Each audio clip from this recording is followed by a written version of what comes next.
It's dawn in April 2026. A temporary ceasefire between the US and Iran is set to expire at exactly 5 a.m. In Pakistan, the highly anticipated Islamabad Peace Summit is fully prepped, secured, and ready to go. There's only one problem: nobody has shown up. Looking at this map, you can see the logistical stalemate keeping these diplomats grounded. For US Vice President J.D. Vance, getting to Islamabad requires a 14-hour flight. Meanwhile, Iranian negotiator Abbas Araghchi is sitting just a quick 2-hour hop away. The math creates a psychological barrier. If Iran's delegation takes off first and Vance cancels his flight midway, Iran looks desperate to its citizens. But if Vance spends 14 hours in the air and Iran decides to stay home, the Trump administration suffers a massive, highly public domestic humiliation. Because neither side is willing to be the one left waiting at the altar, both planes are stubbornly sitting on their respective tarmacs with the engines off. The effort to prevent a third world war is gridlocked by a geopolitical game of chicken. Both governments have convinced themselves that simply showing up to negotiate is a sign of weakness. This line chart shows the immediate global cost of this standoff. While the politicians wait for the other guy to blink, oil prices have surged right back past the $90 a barrel threshold. At sea, the supply chain is paralyzed. Massive fleets of commercial cargo ships are sitting idle in the water, unable to move forward, costing millions of dollars with every hour that passes. The chaos has even spawned its own microeconomy of fraud. A Greek maritime security firm recently warned that scammers are actively extorting these stranded shipping companies, demanding Bitcoin payments in exchange for fake promises of safe passage through the Gulf. This after-you dilemma is choking international trade, demonstrating how the logistics of a single flight path can impact the global economy. On the public stage, the posturing is loud.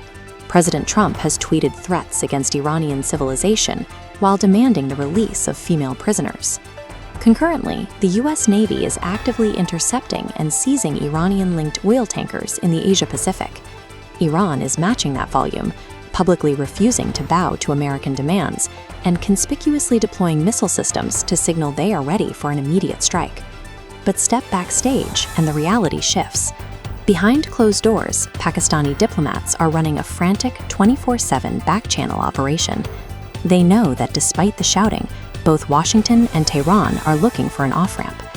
This effort is being driven at the highest levels.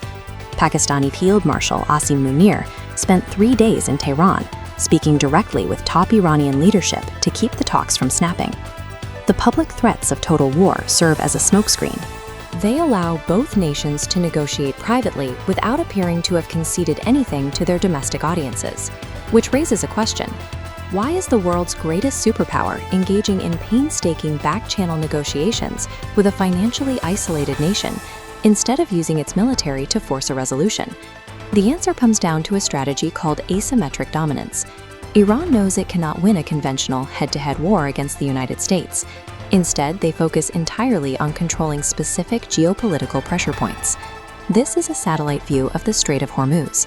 It is incredibly narrow, but roughly a fifth of the world's daily oil supply passes through it.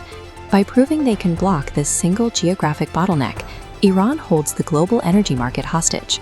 Then there are the weapons. Iran utilizes cheap, fiber-body drones powered by simple motorcycle engines. Because they lack massive heat signatures and metal frames, these low-cost devices are difficult for billion-dollar US stealth defense systems to detect. The final lever involved America's own allies. By threatening to strike US military bases located inside the UAE, Qatar, and Saudi Arabia, Iran forces those host nations to reconsider whether hosting the American military is worth the risk of being targeted. By exploiting these specific geographic and technological gaps, Iran's asymmetric strategy has effectively deadlocked the US military in the region. This bar chart breaks down the actual draft proposal waiting on the table in Islamabad. To secure a deal, Iran would have to agree to suspend enrichment for 15 years and drop its uranium purity levels from a critical 60% down to a capped 20%.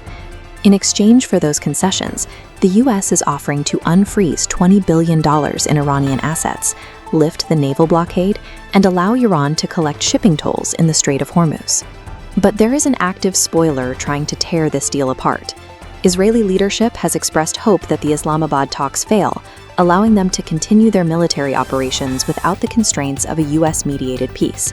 The script for peace is fully written, but external actors and domestic political stakes are actively competing to shred the document before the ink can dry. For now, the immediate crisis is surviving on life support.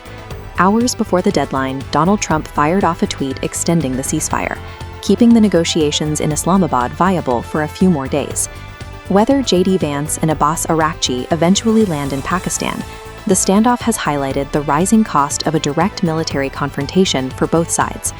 By weaponizing geography and low-cost technology, Iran has created a deadlock that conventional carrier groups haven't been able to solve. In this specific theater, the world's largest military is finding that asymmetric leverage is enough to force a seat at the table, even if they are still hesitant to be the first one to sit down.